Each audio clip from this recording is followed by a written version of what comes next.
Todas as quartas-feiras estudando o Novo Testamento. Já chegamos em Marcos 11. Marcos 11, já caminhando também para o fim desse livro, né? No início de janeiro a gente já vai estar terminando.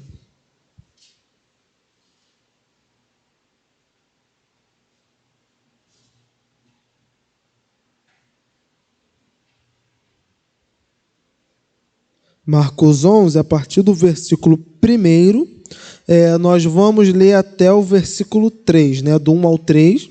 Depois, né, nós continuaremos na leitura. Marcos 11, versículo 1 ao versículo 3. Eu vou iniciar a leitura, acompanhe aí de sua Bíblia. Quando se aproximaram de Jerusalém e chegaram a Betfagé e Betânia, perto do Monte das Oliveiras, Jesus enviou 2 de seus discípulos, dizendo-lhes: vão ao povoado que está diante de vocês. Logo que entrarem, encontrarão um jumentinho amarrado, no qual ninguém jamais montou. Desamarrem-no e tragam-no aqui. Se alguém lhes perguntar: por que vocês estão fazendo isso? Digam-lhe: o Senhor precisa dele e logo ele devolverá. Até aqui, vamos orar. Santo Deus, ilumina-nos agora, Senhor, no aprendizado da Tua palavra. Que possamos aprender, crescer cada vez mais na Tua presença, Senhor. Que, ó Deus, a Tua graça nos acompanhe nesse momento. É o que te pedimos em nome de Cristo Jesus. Amém. Pô, irmão, pode sentar. Então, dando continuidade, né, do capítulo anterior, nós vimos que Jesus já predisse que quando ele fosse para Jerusalém, ele seria preso e seria morto. Ele já falou isso aos discípulos. Então, nós já podemos imaginar que o clima de tensão está no ar, né? Porque ele falou que estava indo para um lugar onde seria preso e morto e não deixou de ir para o lugar. Continuou indo. E agora ele chegou em Jerusalém, a capital de Israel, onde ficava o templo de Salomão e também o palácio do rei. Aqui na narrativa, nós vemos que ele deu uma passadinha em Betânia. Nós sabemos que em Betânia morava Lázaro e suas irmãs. Então nós já vemos que essa caminhada de Jesus era meio que uma despedida. Ele vai aos seus amigos, ele vai aos seus parentes, ele se reúne ali com os discípulos, ele já está preparando os corações para o que há de acontecer. E ele vai agora entrar na cidade. Para entrar na cidade, ele envia 2 de seus discípulos para pegarem um jumento, né? O que acaba quebrando um pouco a expectativa de uma entrada gloriosa de um rei. Nós sabemos que Marcos está tratando o Evangelho de Cristo como uma apresentação de um rei que é superior aos reis romanos, que é superior a qualquer rei desse mundo. Mas a própria história de Jesus acaba, às vezes, indo numa certa contramão, porque a majestade de um rei, a glória de um rei, sempre está, né, naquilo que ele mais tem, sempre está nas suas posses, sempre está nas suas conquistas, enquanto o nosso Senhor Jesus vai totalmente na contramão, no sentido físico, porque esse rei Jesus, ele não anda a cavalo, ele anda a jumento. Esse rei Jesus não usa as melhores vestes, ele usa vestes comuns. Ele não anda com as celebridades, com os poderosos, ele anda no meio de pessoas comuns. E esse rei, pelo que parece, devolve aquilo que pega, coisa que um rei também não fazia. Um rei pegava aquilo que ele queria, pronto, e acabou. Por que Jesus, sendo o rei, sendo Deus, sempre busca esse caminho de humildade? Sabemos que ele quer nos dar, amados irmãos, um exemplo de como nós devemos ser, de como nós devemos andar. Mas também ele quer quebrar essa visão que o mundo tem, que o israelita tem, que o romano tem, que todos têm, de que as riquezas desse mundo devem ser o alvo principal da vida de um homem. Então esse rei que poderia ter tudo, escolhe viver uma vida humilde, mas demonstra continuar sendo aquele que é detentor de todas as coisas. Por quê? Versículo 3. Se alguém lhe perguntar por que vocês estão fazendo isso, digam-lhe: o Senhor precisa dele e logo o devolverá. Este termo, o Senhor, Adonai, este é o termo utilizado, o nome dado unicamente ao Deus de Israel, Deus Todo-Poderoso. São poucas as vezes onde Jesus se identifica como o Todo-Poderoso. Ele se identificava muito como Filho do Homem, se identificava como Messias, afinal ele é o Messias, ele é Deus sim, mas raramente se identificava como tal.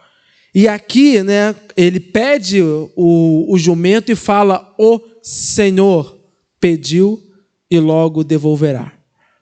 Falar o Senhor pediu é o mesmo que o emissário chegasse e falasse: olha, o Rei dos Reis pediu, o Deus pediu, o soberano pediu, aquele que está acima de todas as coisas, ele pediu. Então Jesus, embora esteja numa imagem, esteja adotando para si um modo de vida humilde, ele não deixou de ser em nenhum momento Senhor e Rei de todas as coisas. Ele permanece sendo Deus Todo-Poderoso. Ele é o Senhor. E como Senhor, ele pede o jumento e automaticamente lhe enviam, versículo 4, eles foram e encontraram um jumentinho na rua, amarrado a um portão. Enquanto desamarravam, alguns dos que estavam ali lhes perguntaram: o que vocês estão fazendo desamarrando esse jumentinho? Os discípulos responderam como Jesus lhes tinha dito, e eles os deixaram ir. Trouxeram o jumentinho a Jesus, puseram sobre ele seus mantos e Jesus montou. Então o nome Deus, o nome o Senhor, foi suficiente para que aqueles homens que não conheciam deixassem eles levar o jumento, demonstrando o poder de Deus. Isso aqui não é algo que acontece naturalmente, né? Ao falar no nome de Deus, ao falar o nome do Senhor, Deus estava ali dando autoridade aos seus discípulos. E as pessoas reconheceram isso. Sabemos que as penas para roubo naquela época não eram igual é hoje, não. Então as pessoas olhando eles desamarrando um jumento que não era deles, podia dar muito problema. Mas eles tinham um nome acima de todo nome. Eles tinham um nome acima de qualquer nome. Mal comparando, né? Mas quando a gente vê às vezes que alguém está fazendo alguma coisa errada nesse mundo, geralmente quando a pessoa é conhecida de alguém, ela dá uma carteirada, né? Você sabe de quem eu sou filho? Sabe de quem eu sou parente? Sabe quem é o meu chegado? Sabe quem é o meu padrinho?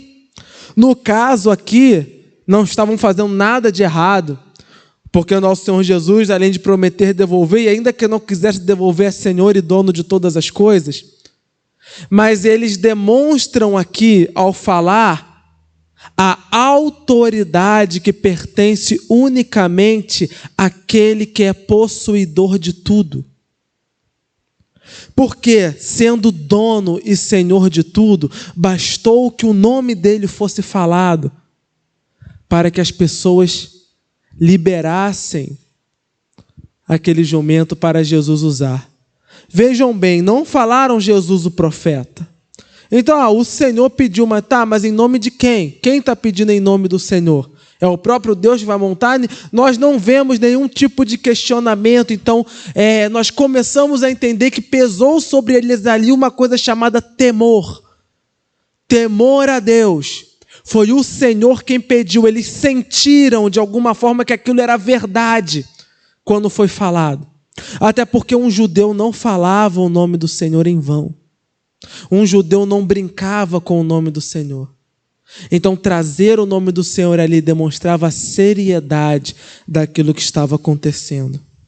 Os reis podiam a qualquer momento pegar o que fosse de qualquer um.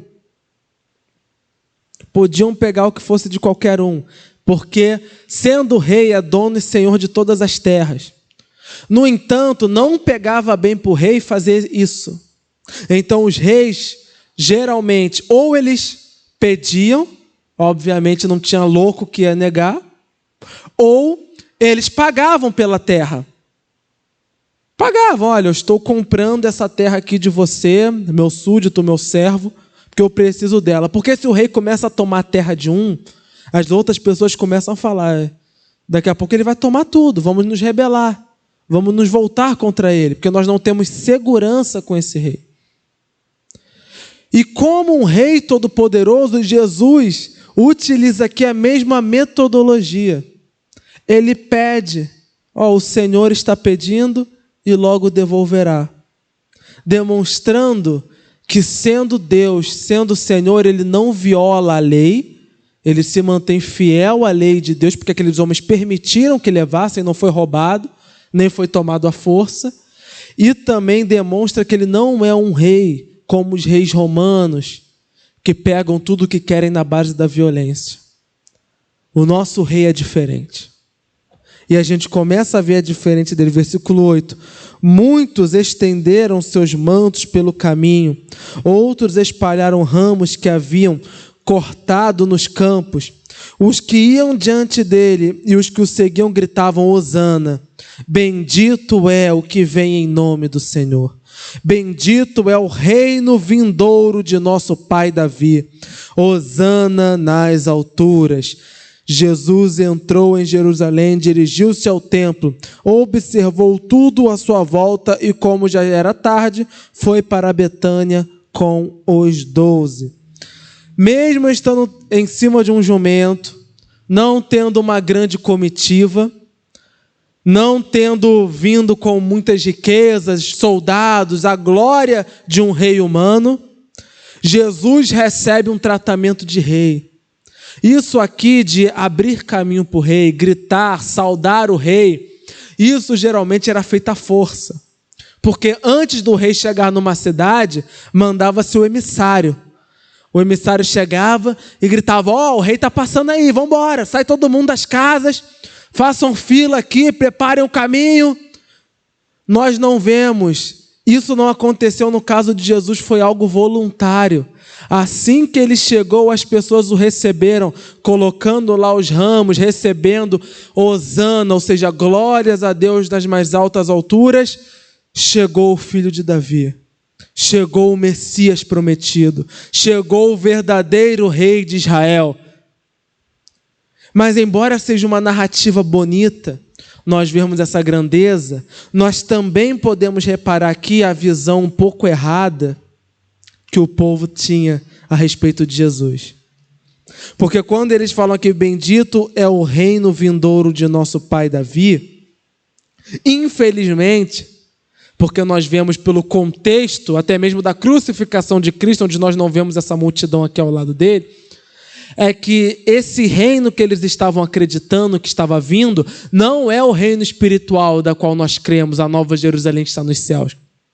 Eles acreditavam que o Messias iria derrubar com poder militar o reino de Herodes, que era um reino usurpador, e também o Império Romano, e restauraria o trono de Davi, ou seja, seria um reino independente novamente. Ele seria igual a Davi, que era o rei independente. A glória de Israel voltaria. Eles acreditam que é uma glória literal. Eles acreditam que é uma glória terrena. Eles estão com seus olhos apenas aqui nessa terra. Eles não estão olhando no céu. Porque Jesus, na outra narrativa, ele falou, que viria uma nova era de um novo reino. Mas os contextos são diferentes. Porque o novo reino que Jesus quer trazer não é um reino humano. Não é um reino terreno. Porque esse mundo jaz no maligno. Esse mundo já não tem esperança. Não é aqui nesse mundo que Cristo fará verdadeiramente o seu reino de glória, embora nós já façamos parte do reino de Deus pela salvação. O reino de Deus verdadeiramente virá quando Cristo voltar em glória e nos tomar para si. Aí sim as portas dessa era que há de vir se abrirão para nós. O reino verdadeiro de Deus, que não está nesse mundo corrupto, no mundo que é suscetível a doenças, no mundo que é suscetível a guerras, mas na era que está por vir, no verdadeiro reino do Messias prometido, não há dor, não há sofrimento, não há angústia, não há doenças. Lá o próprio sol é a glória do Deus Todo-Poderoso. Mas eles estavam olhando o reino terreno. E ao Jesus entrar ali, eles viam um líder político. Alguém que iria embanhar a espada, queria levantar um grande levante ali e iria guiar Israel a derrotar Roma. Se esse povo todo aqui de Jerusalém, esse povo todo aqui, tivesse entendido de fato o que Jesus estava a fazer, certamente nós sabemos que a obra de Cristo não terminaria, ele seria crucificado, mas a forma talvez fosse diferente. Mas o que nós sabemos é que Jesus será crucificado nesta mesma capital, nessa mesma cidade. E essa mesma gente aqui, essa multidão linda e maravilhosa que está agora gritando hosana, aleluia, glórias nas mais altas alturas, serão que estarão gritando crucifica, crucifica, crucifica. Por que essa mudança brusca? Porque se decepcionaram. Porque esperavam um líder político e se depararam com alguém que estava sofrendo, ou se depararão no futuro com alguém que estava sofrendo, com alguém que estava em uma situação de sofrimento. E aí eles começam a perceber, esse daí é um falso Messias. Porque o Messias verdadeiro não passaria por isso. O Messias verdadeiro derrotaria Roma, derrotaria Herodes. O Messias verdadeiro não faria isso.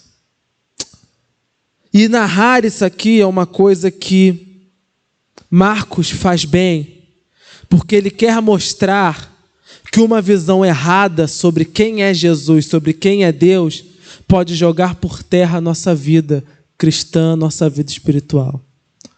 Quando nós fitamos os nossos olhos apenas nessa terra, nós nos decepcionamos. Quando nós fitamos os nossos olhos apenas no que acontece nesse mundo, e quando nós tratamos as coisas de Deus como se fossem algo que só acontece aqui nesse mundo terreno, nós nos frustramos. Não que Cristo não faça maravilhas nesse mundo, Ele cura, Ele salva, Ele liberta. Nós cremos nisso, nós vimos isso. Mas o seu reino não é desse mundo. Ele não é um rei humano. Ele é um rei acima dos reis. Ele é um rei acima de todas as coisas. Por quê? Porque o seu reino está nos mais altos céus. Nós não podemos limitar Deus às coisas que acontecem nesse mundo. Porque se nós limitamos Ele às coisas que acontecem nesse mundo, vai vir a Covid e nós vamos achar que esse reino é de nada. Vão vir as dificuldades, as batalhas, nós vamos achar que esse reino é de nada. Mas quando nós entendemos que esse mundo está fadado a isso, a destruição e a calamidade, mas há a esperança de um rei verdadeiro, de um reino futuro perfeito que está por vir, aí sim os nossos corações estão depositando a esperança no lugar certo. Porque se nós colocamos a nossa esperança nesse mundo, somos os mais miseráveis dos homens, como diz Paulo. Mas quando nós entendemos que a glória está, a verdadeira glória está ainda por vir, isso alimenta a nossa fé, isso nos dá força. Podemos passar pelo que for nesse mundo, estamos sujeitos a tudo que esse mundo tem de ruim a oferecer, mas há uma esperança maior, há um mundo futuro da qual eu estou predestinado a ir mediante o sangue e a graça de Cristo Jesus. Versículo 12. No dia seguinte, quando estava saindo de Betânia, Jesus teve fome. Vendo à distância uma figueira com folhas, foi ver se encontraria nela algum fruto. Aproximou-se dela, nada encontrou. a não ser folhas, porque não era tempo de figos. Então lhe disse: ninguém mais coma do seu fruto. E os seus discípulos ouviram-no dizer. Chegando a Jerusalém, Jesus entrou no templo e ali começou a expulsar o que estavam comprando e vendendo. Derrubou as mesas dos cambistas e as cadeiras dos que vendiam pombas. E não permitia que ninguém carregasse mercadorias pelo templo. E os ensinava dizendo: não está escrito, a minha casa será chamada casa de oração para todos os povos? Mas vocês fizeram dela um covil de ladrões. Os chefes dos sacerdotes e os mestres da lei ouviram essas palavras e começaram a procurar uma forma de matá-lo, pois o temiam, visto que toda a multidão estava maravilhada com o seu ensino. Ao cair da tarde, eles saíram da cidade. Então aqui nós temos dois acontecimentos. O primeiro é a questão, do figo. Jesus ele vai comer um figo, não estava na época dos figos e, portanto, não tinha figo. É algo quase que natural. Mas Jesus manda uma palavra para a árvore. Ele diz que ninguém mais coma do seu fruto. A narrativa aqui não nos deixa claro, porque Marcos meio que acelera um pouco essa narrativa. Mas lá em Mateus nós lemos que acontece dela secar, demonstrando que ele é soberano sobre a natureza. Deus tem todo o poder e todo o controle sobre a natureza. Ele está no controle da chuva, está no controle das plantas. Ele tem total controle sobre todas as coisas e demonstra isso, dando essa ordem. E posteriormente ele vai até o templo e lá ele se depara com um grande mercado. Lá ele se compara com a Uruguaiana. Ele chega lá e vê todos aqueles cambistas gritando: olha aqui, compre isso aqui, blá, blá, blá, blá, blá. Transformaram a casa de Deus em comércio. E então Cristo, lá em João vai dizer que ele pega uma chibata, que ele pega um chicote. Aqui Marcos não entra em tantos detalhes, mas mostra que ele quebra tudo e expulsa as pessoas. Isso aqui é na força mesmo, é na base do braço. Mostrando que Jesus, embora fosse um homem pacífico, não era pacifista, daqueles que ficam olhando as coisas e não fazem nada. Ele agia, ele tomava posição, ele fazia as coisas acontecerem, ele se revoltava com certas coisas que aconteciam. E na sua revolta expulsa aqueles vendedores, não deixa que peguem nada e repete as palavras de Deus. Olha, essa casa era para ser chamada casa de oração, que é a palavra do Senhor. A minha casa será chamada casa de oração para todos os povos. A igreja não é lugar de comércio, a igreja não é lugar de negociar, a igreja não é lugar de nós colocarmos aqui, cada um traz a sua mercadoria, cada um traz o seu trabalho, a gente começa a comercializar isso aqui, ainda talvez dizendo, não sabemos se é isso que falavam, mas nós sabemos que é o que hoje fazem. Compre aqui que isso aqui está abençoado, isso aqui está ungido, isso aqui está... Deus odeia isso. Jesus detesta isso, porque a casa do Senhor é lugar de adoração a Deus. O único lucro que nós temos que ter aqui é o maior lucro de todos, é a presença do Senhor. Essa é a nossa riqueza. Essa é a nossa vitória aqui dentro. É recebermos do Senhor. E novamente quebrando as expectativas, Porque esperavam um rei, um líder político que iria enfrentar os romanos.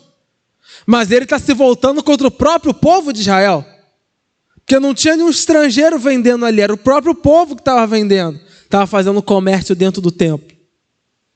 E ele se volta contra eles, novamente mostrando que o reino dele é espiritual. Enquanto eles estavam preocupados com o império físico que estava oprimindo eles não estavam olhando para o pecado que eles estavam cometendo, deturpando o conceito da casa de Deus, transgredindo a santidade do Senhor. E quando ele ensinava, o que aconteceu? As pessoas se maravilhavam. Hoje, as pessoas têm uma visão errada e acham que se a palavra de Deus for pregada do jeito que ela é, às vezes firme, às vezes de forma até mesmo pesada, acham que as pessoas vão se revoltar. Mas vejam bem, Jesus faz a pregação mais pesada dele, quebra tudo, derruba todo mundo. E o que acontece? As pessoas ficam maravilhadas, as pessoas ouvem. A palavra de Deus não precisa ser modificada para ser mais palpável para o ouvinte. A palavra de Deus tem que ser do jeito que ela é. Muitas das vezes a palavra de Deus vem falando coisas que nós não queremos ouvir. Muitas das vezes a palavra de Deus vai vir contra as nossas atitudes, vai vir contra o nosso comportamento. Muitas das vezes a palavra de Deus vai derrubar literalmente a gente de onde nós acreditávamos que deveríamos estar. Mas é nesses momentos que Deus faz a mudança e faz a transformação. Chegar e falar com palavras bonitas talvez não resolvessem nada. Jesus foi logo fazendo o que tem que fazer.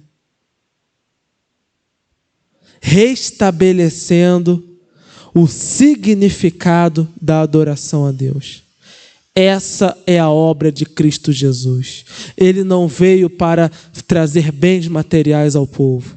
Ele não veio para derrubar Roma e assumir o controle da nação. Ele não veio para restaurar os tempos de glória de Israel. Ele veio para aproximar novamente o homem de Deus. Ele é o caminho, a verdade e a vida, o caminho que leva ao Pai, o mediador entre Deus e os homens. A preocupação dele não é se existe um império, se existe um governo corrupto. A preocupação dele não é se o povo gosta ou não do líder da nação. A preocupação dele é: voltem-se para Deus verdadeiramente, abandonem o pecado, restabeleçam a glória do templo. Porque não adiantaria nada restabelecer o governo de Israel enquanto o povo continuava sem adorar a Deus do jeito que se deve. Enquanto o povo continuava fazendo da casa de Deus mercado.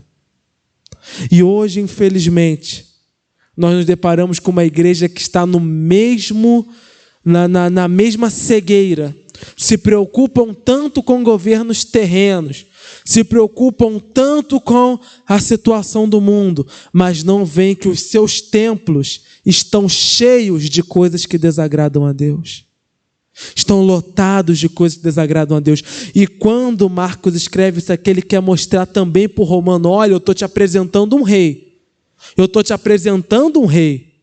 Mas esse rei não é igual o rei que você vê aí, o rei romano. Esse rei não veio para solucionar todos os problemas terrenos. Ele veio para tirar o que não presta do templo, que hoje é você, e te colocar de novo nos caminhos do Senhor. Porque Jesus estava tirando tudo aquilo que não deveria estar no templo. E Ele precisa fazer conosco exatamente isso: tirar tudo aquilo que não tem que estar na nossa vida. Tem que tirar. Tem que tirar. E a obra dele é essa.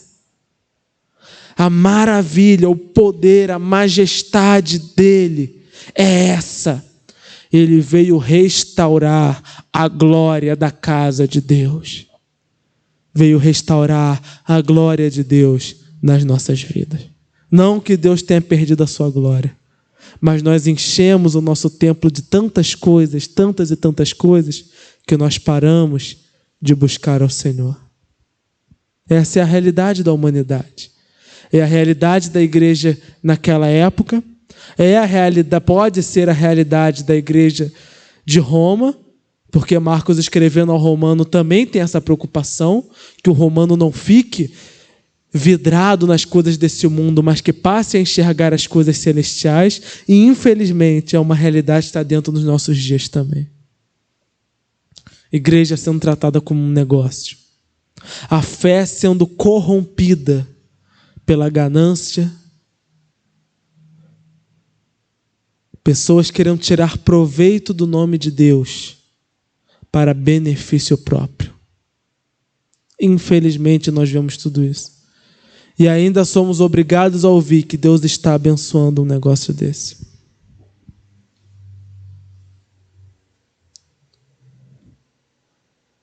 Versículo 20. De manhã, no passarem, viraram a figueira seca desde as raízes. Pedro, lembrando-se, disse a Jesus: Mestre, vê, a figueira que amaldiçoaste secou. Respondeu Jesus: tenham fé em Deus. Eu lhes asseguro que se alguém disser a este monte: levante-se e atire-se no mar, e não duvidar em seu coração, mas crer que acontecerá o que diz, assim lhe será feito. Portanto, eu lhes digo: tudo o que vocês pedirem em oração, creiam que já o receberam, assim lhes se sucederá. E quando estiverem orando, se tiverem alguma coisa contra alguém, perdoem-no, para que também o Pai Celestial lhes perdoe os pecados. Mas se vocês não perdoarem, também o Pai que está nos céus não perdoará os seus pecados. Estavam lá, viram Jesus expulsando tudo, tirando aquele lixo todo de dentro do templo. Os fariseus quiseram matá-lo. E aí a gente pode se perguntar por que, se ele estava fazendo uma coisa boa. Era porque os fariseus também tiravam proveito do comércio que estava tendo dentro do templo. Eles eram tão santos, né? Eles eram tão puros, eles eram tão certinhos, mas eles estavam lá no meio daquela sujeira também. E quando Jesus começa a expulsar tudo, isso ofende a eles, ofende a honra deles. Por quê? Porque está mostrando que eles também são igual àquele povo. Usam o nome de Deus só para tirar proveito. Queriam matá-lo, mas tinham medo do povo se revoltar, porque viram que o povo estava reconhecendo Jesus como Messias. E aí ficaram com medo. E quando voltavam de lá, Pedro olhou a figueira, porque ele viu, Jesus tentou comer, não encontrou nada, amaldiçoou. Olhou de novo, viu que agora a figueira estava seca, falou: mestre, olha, vê, a figueira que o Senhor amaldiçoou secou.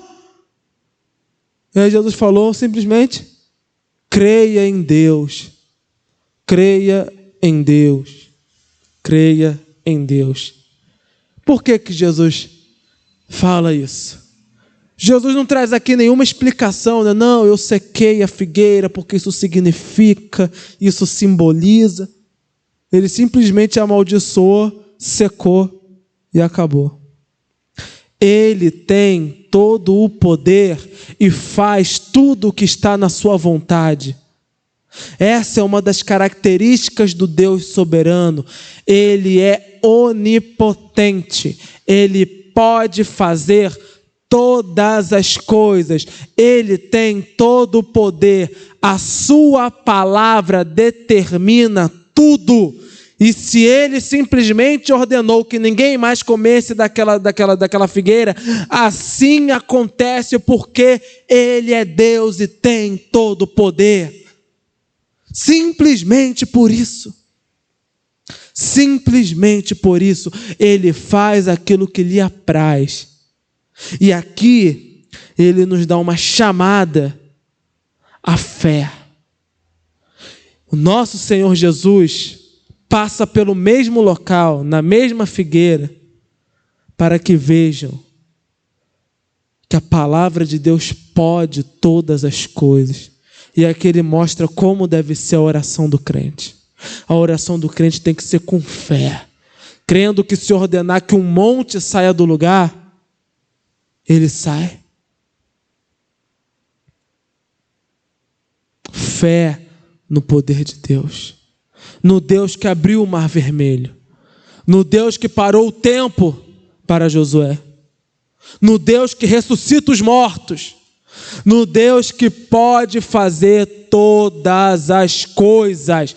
Vejam bem, Jesus não veio como um rei terreno que vai resolver todos os nossos problemas aqui na terra, mas ele é o rei soberano que tem todo o poder e toda a autoridade e pode fazer todas as coisas. E para esse Deus que pode fazer todas as coisas, o que são as nossas causas diante dele? O que é a doença diante dele? O que é a crise familiar diante dele? o que é a causa da justiça diante dele, ele pode fazer todas as coisas e ele quer que os discípulos creiam nisso para que no momento da crucificação não sejam abatidos, mas continuem crendo. Deus está no controle de todas as coisas. E Marcos registra aqui para que o romano também entenda que mesmo que ele esteja sendo perseguido pelo Império Romano, mesmo que eles estejam sofrendo muitas atribulações, Deus continua todo poderoso, continua soberano. Precisamos continuar orando, precisamos continuar clamando, precisamos continuar buscando a Deus, crendo e confiando. Ele tem todo o poder e toda a autoridade. Todo o poder e toda a autoridade. Não podemos viver desesperados por nada. O crente não pode viver em desespero. O crente não pode viver escravo do medo. O crente não pode viver escravo da insegurança, porque o seu Deus tem todo o poder. Seu Deus tem todo o poder. E se Ele ordenar que uma montanha saia do lugar, ela sai. E eu preciso crer nisso. Eu preciso crer nisso. Que maravilhosa. Que maravilhosa é a palavra do nosso Senhor Jesus. Que maravilhosa é a palavra do nosso Senhor Jesus. Ele é tremendo. Ele é tremendo. Por que os autores dos evangelhos escrevem as narrativas de Jesus? Por que eles escrevem as narrativas? Para que todo mundo saiba da história, sim. Mas nós vemos que eles não contam apenas a história de modo vazio. Eles tentam a todo momento mostrar qual é o caráter do nosso Senhor Jesus. Porque mais do que conhecer as histórias, eles querem, Marcos quer, porque nós vemos pela metodologia de narrativa. Existem vários tipos de narrativa de você contar uma história. Eu posso dizer aqui agora que o irmão Sérgio estava com o diácono Lucas no início do culto ali no portão. E posso dizer, irmão Sérgio estava ali com o diácono Lucas no portão, preocupado em como seria o culto da noite.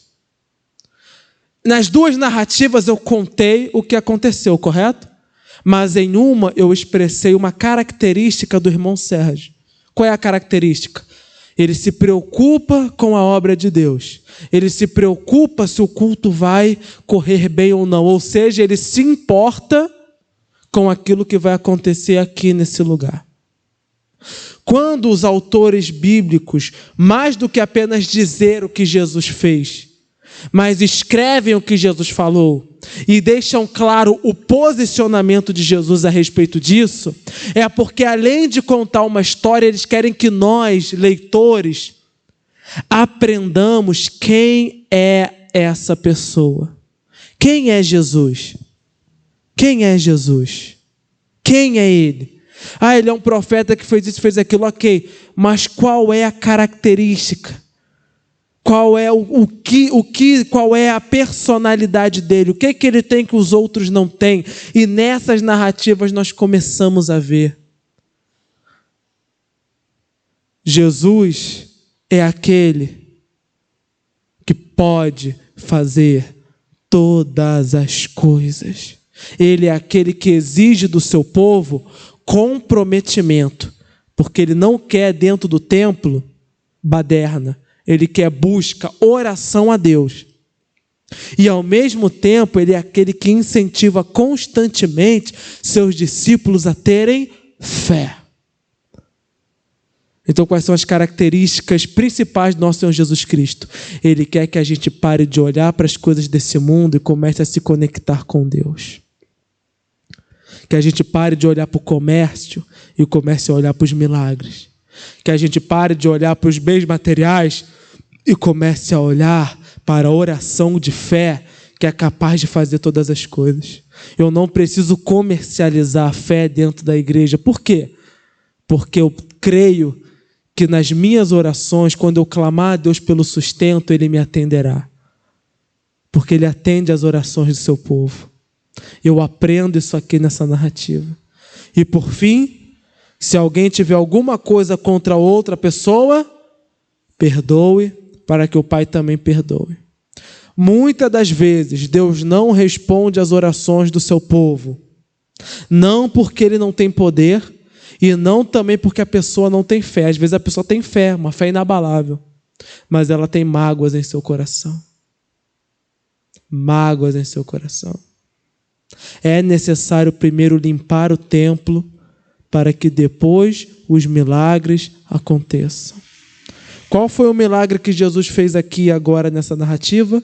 Até agora o único foi ter amaldiçoado uma figueira, mais nada.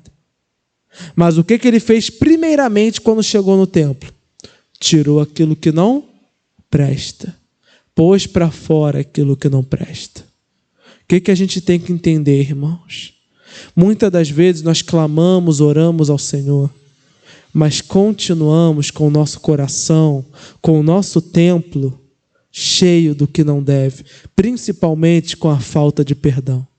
E nós já vimos que Jesus ensinou em muitas parábolas que o padrão de Deus para nos perdoar é a forma como nós perdoamos o outro.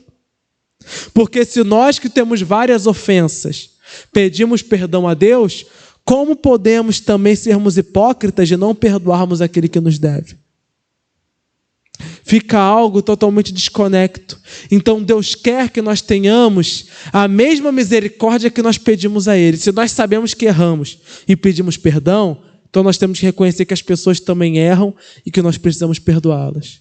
Quando nós limpamos o nosso coração da amargura, quando nós passamos a perdoar, qual é a promessa que está implícita aqui? Se nós orarmos de acordo com a vontade de Deus, crendo e confiando, Ele fará por nós o impossível. Os milagres não estão guardados apenas lá no Velho Testamento. Ele é o mesmo ontem, hoje e o será para sempre. E o romano, quando lê isso aqui, certamente enche seu coração de esperança, sabendo que milagres e maravilhas aguardam aquele que perdoa e ora a Deus com fé. Então, quando estivermos diante de uma causa que oramos talvez há muito tempo e não vemos resposta, talvez seja o momento de olharmos para dentro do nosso coração para ver se não pode haver alguma mágoa, algum rancor que talvez esteja nos afastando do propósito de Deus para as nossas vidas. E isso não significa que aquele que não recebe um milagre, não recebe uma coisa, está com o coração sujo. Não tem nada a ver. Deus às vezes diz não. Deus às vezes quer se demorar. Nós já vemos isso. Deus às vezes demora de propósito a responder a oração. Mas há também os casos que não podem ser desprezados.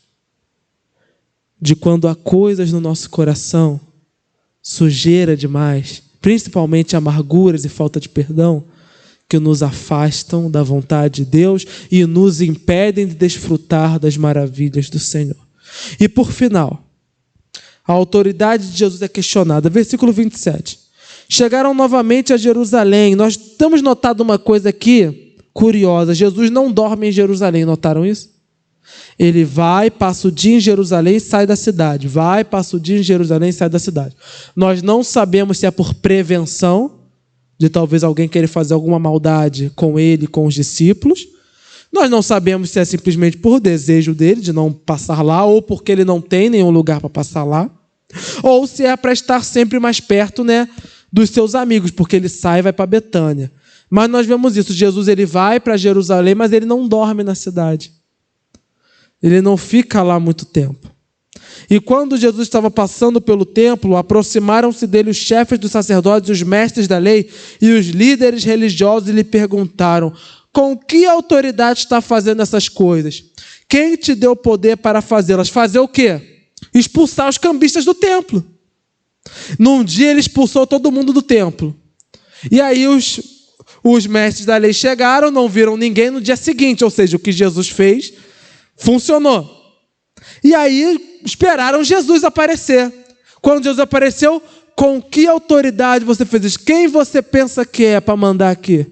Quem você pensa que é para expulsar o pessoal daqui? Quem você pensa que é para estragar o nosso negócio aqui? Que autoridade tu tem para fazer isso? Versículo 29. Respondeu Jesus: eu lhes farei uma pergunta. Respondam-me, e eu lhes direi com que autoridade estou fazendo essas coisas. O batismo de João era do céu ou era dos homens? Digam-me. Eles discutiam entre si, dizendo: se dissermos dos céus, ele perguntará: então por que vocês não creem nele? Mas se dissermos dos homens, eles temiam o povo, pois todos realmente consideravam João um profeta. Eles responderam: não sabemos. Disse então Jesus: tampouco lhes direi com que autoridade estou fazendo essas coisas. Jesus é mestre nas palavras. Jesus coloca eles ali em xeque. Em xeque, quando a gente está no jogo de xadrez, o xeque é a penúltima jogada até você chegar no xeque-mate, até você derrubar o adversário. Então ele coloca ali eles em xeque. Qualquer decisão errada, eles perdiam o jogo. Por quê? Porque eles não criam no batismo de João Batista. Atacavam João Batista. Então, obviamente, eles acreditavam que o batismo era coisa de homens. Eles acreditavam nisso. Eles criam nisso. Mas eles eram hipócritas. Eles não falavam abertamente. Por quê? Porque o povo acreditava em João Batista. Então nós vemos que esse discurso religioso desses homens é pura hipocrisia. Eles não estão preocupados com a palavra de Deus. Eles não estão preocupados com a vontade de Deus. Eles não estão preocupados com o templo, porque estava tendo a maior baderna ali dentro. Eles não queriam nem saber. Eles estavam preocupados em continuar explorando o povo, em continuar com a sua casta de superioridade para com as pessoas. Essa era a preocupação deles, usar o nome de Deus para querer ser maior que os outros. E ao perguntar isso, com que autoridade você faz, Jesus não briga com eles, mas coloca eles em xeque com a pergunta: o batismo de João era dos homens ou era de Deus? Por quê? Se disser que é o dos homens, que é o que eles criam, o povo ia se revoltar contra eles. Mas se dissessem que era de Deus de forma hipócrita, aí Jesus ia apontar para eles: mas vocês não criam. Porque se eles dissessem que era na autoridade de Deus, Jesus ia dizer: é na mesma autoridade que eu expulsei esse pessoal daqui. Porque João Batista reconheceu que eu era o Messias. João Batista reconheceu publicamente: eis o Cordeiro Santo de Deus que tira o pecado do mundo. João Batista o batizou e todos os que estavam ali presentes ouviram a voz do Senhor e viram o Santo Espírito de Deus descer como pomba. Então, pelo testemunho de João Batista, Jesus é o Messias prometido e tem autoridade sobre o templo. Então, se eles dizem que João Batista, se eles confessam que João Batista é um profeta de Deus, eles estariam dando autoridade a Jesus. E se dissessem que não era, aí Jesus podia rebater com as maravilhas e com a pregação que João Batista fez. E aí eles optam pela decisão mais fácil, eles desistem do jogo. Para não perder, desistem do jogo. Não sabemos. E então Jesus fala: tampouco lhes direi com que autoridade estou fazendo essas coisas. Provavelmente quem estava ao redor entendeu. Porque não é normal, não é comum que um mestre da lei diga não sei. O mestre, a autoridade ali do conhecimento, ele sempre vai tentar derrotar o seu opositor. Então, para eles chegarem ao ponto de dizer não sabemos, é porque realmente eles ficaram numa situação de constrangimento muito grande. Porque estavam ali diante de todo o povo, eles chegaram com toda a banca, né? Com que autoridade está fazendo essa coisa? E saíram humilhados diante da palavra de Deus. É isso que acontece com todo aquele que se levanta perante o Senhor. Pode até demorar, mas em algum momento vai sair humilhado, porque Ele é o Rei dos Reis e ninguém tenta se erguer acima de um rei e permanece de pé. O rei não permite isso, muito menos o Rei dos Reis. Nós podemos ver os imperadores desse mundo, porque o imperador César se achava um rei, se achava um Deus, se dizia acima de Cristo. E quando nós vemos aqui, é o que? Jesus é que tem toda a autoridade, ainda que ele não governe literalmente nesse mundo, ele permanece tendo toda a autoridade, todo aquele que se levanta contra ele sai humilhado. Um dia o imperador romano será humilhado. Um dia os reis dessa terra que se voltarem contra Cristo serão humilhados, porque ele é o rei glorioso. A vitória é dele. Ele tem toda a autoridade. Tem toda a autoridade. Então, qual é o maior governo sobre todos os governos? É o governo de Cristo. Qual é o governo verdadeiro que o crente cristão precisa seguir? Não é o governo de libertinagem romana, mas o governo verdadeiro de Cristo Jesus. Esse capítulo nos mostra que Jesus tem toda a autoridade. Ele tem autoridade para ordenar em nome de Deus, para pegar um jumento. Ele tem autoridade para fazer uma figueira secar. Ele tem autoridade para expulsar cambistas do território do templo. Ele tem autoridade para dizer que se alguém orar com fé, isso acontecerá. Ele tem autoridade até mesmo acima dos mestres da lei e dos reis. Ele tem a maior autoridade sobre todas as coisas. Nós devemos nos submeter às leis dessa terra enquanto elas estão debaixo da autoridade do Senhor. Passando disso, mais vale obedecer a Deus do que obedecer a homens. A autoridade dele está acima de todas as autoridades. Nós não devemos viver a nossa vida fazendo o que os outros dizem ou fazendo o que é da nossa própria cabeça. Há alguém que tem maior autoridade, e é o que Marcos está trazendo nesse capítulo. Há alguém que tem mais autoridade que todos. Esse alguém é o Rei Jesus, o Rei soberano que governa sobre todas as coisas. Vamos orar ao Senhor. Santo Deus, amado Pai, Tu és o Rei, Senhor. Tu és o Rei que reina, rege, governa, não apenas as nossas vidas, mas todo o universo. Tu tens, ó Deus, toda a autoridade, Senhor. Ensina-nos, ó Deus, a nos submeter à Tua palavra. Nós não queremos secar, murchar, como aquela figueira que não tinha nada para te oferecer quando foi solicitado.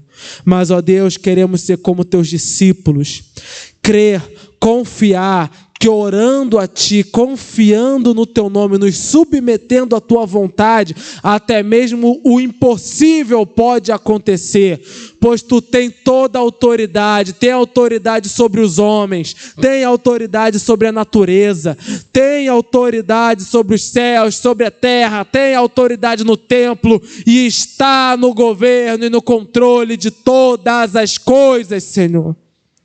Santo é o Teu nome. Grandioso és Tu, ó Deus. Que os nossos corações se encham de fé nessa noite. Que os nossos corações transbordem de confiança no Teu poder e na Tua autoridade. Que nós não fitemos os nossos olhos. Que nós não fiquemos olhando para as coisas terrenas, mas olhemos para o Teu reino que está por vir. O governo espiritual, da qual Tu, ó Deus, rege e governa eternamente. Vamos nos colocar de pé, vamos continuar a nossa oração. Erga suas mãos aos céus, vamos agradecer a Deus por esse culto, vamos pedir a Deus que nos leve em paz e segurança e pedir também que nos guarde de todo mal. Santo Deus, amado Pai, queremos te orar agora, Senhor, como Tu nos ensinaste, orar com fé, Senhor, orar com certeza, orar com autoridade, crendo que antes mesmo de vermos acontecer, Tu já está operando e atendendo, Senhor. Guarda as nossas vidas, ó Deus. Eu peço agora em nome de Cristo Jesus, se há alguém aqui presente ou algum ouvinte, ó Deus, dessa mensagem, que está passando, ó Deus, por uma situação até mesmo considerada impossível, ó Deus, ó Pai, derrama sobre essa vida fé para que creia e clame ao Teu nome, pois Tu tens todo o poder e toda a autoridade, ó Deus. Quando somente foi mencionado o teu nome, os homens fizeram a tua vontade cedendo o jumento. Então não há homem, não há patrão, não há chefe, não há juiz, não há homem nenhum que se mantenha de pé diante da tua vontade, ó Deus. Por isso nós te pedimos, Senhor, confiando em ti, que ainda que os homens digam não, o teu santo nome tem todo o poder para dobrar e converter os corações. Se há, ó Deus poderoso, alguma causa impossível, ó Deus, nós cremos que tu é aquele que ordena e as figueiras secam. Nós cremos que tu és aquele que ordena e as montanhas saem do lugar. Nós cremos que tu tem todo o poder sobre todas as coisas. Não há doença, não há causa na justiça, não há desemprego, não há nada que se mantenha de pé diante do teu poder. Tua é a autoridade, teu é o governo. Se há algo em nós, Senhor, se há algo em nossos corações, expulsa, ó Deus, da mesma forma como expulsaste aqueles cambistas do templo, Senhor. Ainda, ó Deus, que nos doa, ainda que vá contra a nossa vontade, nós te pedimos, faça, Senhor, faça, porque nós precisamos nos voltar para ti, ó Deus. Precisamos nos voltar para ti. Que a tua casa que está em nossos corações seja chamada casa de oração. Nossas vidas sejam voltadas à oração, Senhor. Sede para orar, oração de manhã, de tarde, de noite, oração na madrugada, oração pelas almas, oração pelas causas, orações pela família, Senhor. Que tenhamos sede, fome de estar na tua presença, orando e clamando a ti. Pois, ó Deus, aqueles homens poderiam não saber, mas nós sabemos. Toda a autoridade foi lhe dada pelo Pai, porque tu, ó Deus poderoso, é o Messias prometido, o Rei dos Reis, o Senhor dos Senhores, aquele que é digno de receber toda a honra, todo o louvor, toda a glória e toda a adoração. Guarda-nos, ó Deus, desse mundo mal, guarda-nos desse vírus maligno, de qualquer outro mal que possa nos rondar. É o que te pedimos e já te agradecemos, no nome santo de Cristo Jesus, e toda a igreja diga comigo, amém. Vamos dar uma salva de palmas ao nome do Senhor. Glórias ao teu nome. Tu és maravilhoso. Santo é o Senhor. Que Deus abençoe tua vida abundantemente. Fique na graça e na paz do Senhor.